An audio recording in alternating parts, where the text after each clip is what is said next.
All right, I'm doing the active range of motion video 2. For this one, I'm going to start the glenohumeral inflection. That is me moving in the sagittal plane, hand facing medially. The stationary arm would stay parallel with the sternum or the trunk.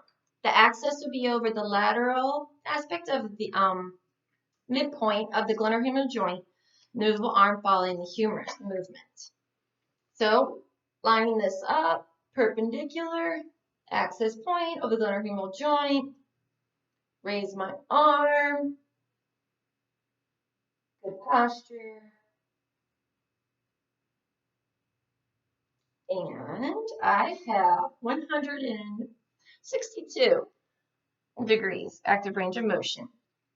Glenohumeral abduction, arm's going to be at a 90 degrees, and they're raising it.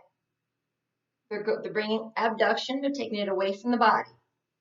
So for this one, you're actually going to put the access point over the anterior midpoint of glenohumeral joint.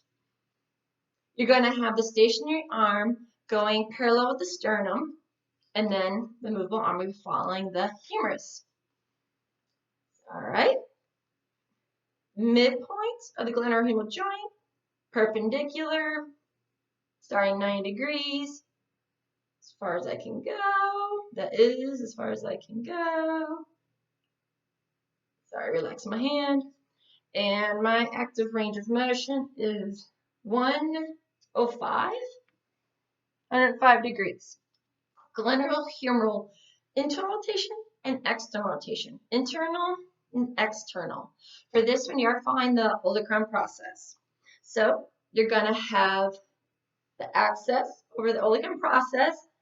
You're going to have this going like that. All right.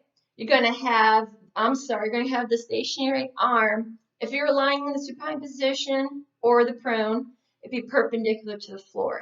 In this case, seated, it's going parallel with the floor. We have the access point, again, over the olecranon process.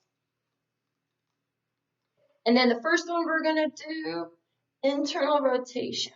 Arms 90 degrees, internal rotation. All right, over the olecranon process. The movable arm follows the ulna, trying to stay parallel in a line connecting to the styloid process of the ulna. So I cannot go that far. I'm trying to be genuine. Possible. All right, we'll say that's the stopping point. And that was actually a 64. 64 for internal rotation. External rotation, going that way. All right, so for this one, you're going to have the stationary arm is going to be perpendicular to the floor or seated. Now it's parallel. Access point over the olecranon process. Movable arm is going to follow the humerus. Like this.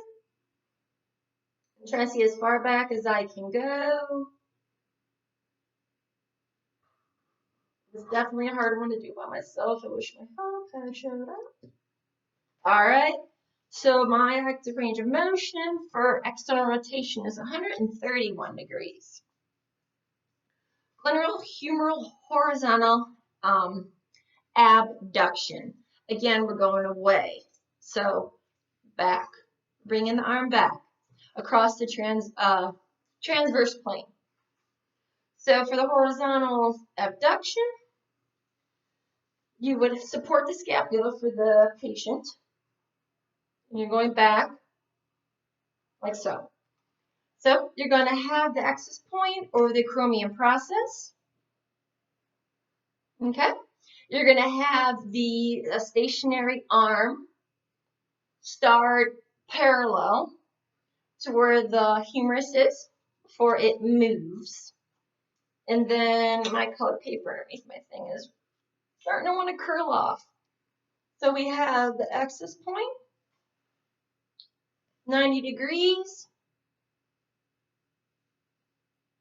Back as far as I can. And mine is only 29.